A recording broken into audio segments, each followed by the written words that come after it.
Hi friends, welcome to my channel. आज मैं बनाने वाली हूँ तवा कबाब।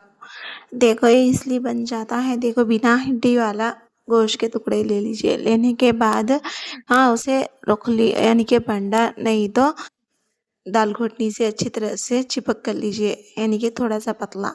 और कर लेने के बाद थोड़ा सा हल्दी और नमक और थोड़ी सी मिर्ची डाल लीजिए। देखो ये इसलिए बन जाता है। थोड़ा सा अदरक लहसुन का पेस्ट भी डाल लीजिए, क्योंकि ये खाने में बहुत ही मज़ा आता है। एक चम्मच दही भी डाल लीजिए। अब इसमें मैं डाल रही हूँ धनिया पाउडर और थोड़ा सा चिकन मसाला।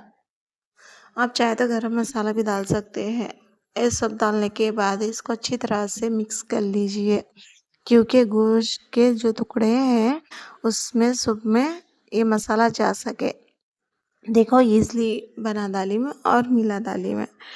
आप इसे स्नैक की तरह भी खा सकते हैं या पल्लू में भी अच्छा रहता। देखो इसको इस तरह से करने के बाद 1 घंटे तक छोड़ दीजिए। 1 घंटे के बाद चूल्हे के ऊपर तवा रखकर एक आधा कप यानी कि 4 चम्मच 5 चम्मच तेल डाल दीजिए। इसमें ज़्यादा तेल भी नहीं लगता। जो हमने मसाला लगा कर रखे थे गोश्त के टुकड़े, देखो वो अच्छी तरह से सेट हो चुके हैं और तेल भी गर्म हो चुका है। और तवे के ऊपर डाल लीजिए। इस तरह से फैला लीजिए, यानी कि एक एक पीसेस। इस तरह से डालने के बाद आप इसको जस्ट यानी कि 1-10 सेकेंड तक मत हिलाइए, क्योंकि पीछे यानी कि जिस साइड हम डाले हैं उस साइड थोड़ा सा गोश्त का टुकड़ा है, थोड़ा सा जल ना जाए। देखो मैं दिखला रही हूँ। इस तरह से बिछा लीजिए, यानी कि फैला लीजिए पीसेस को बैक टू बैक। देखो इसको इसी तरह से 20 सेकेंड तक छोड़ दीजिए। अब आँच को हाई फ्लेम पर रख दीजिए।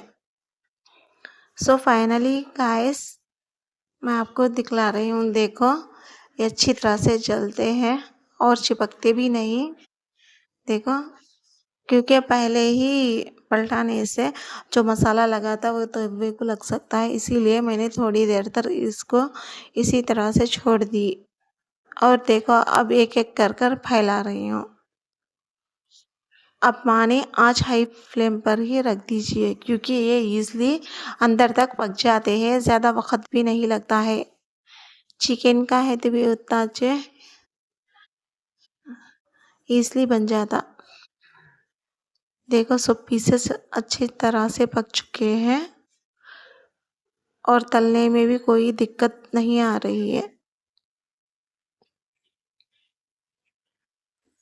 देखो जैसे कि ढाबा स्टाइल है, इसी तरह से मैं भी इसको बना रही हूँ। ज़्यादा मसाले नहीं डाल रही।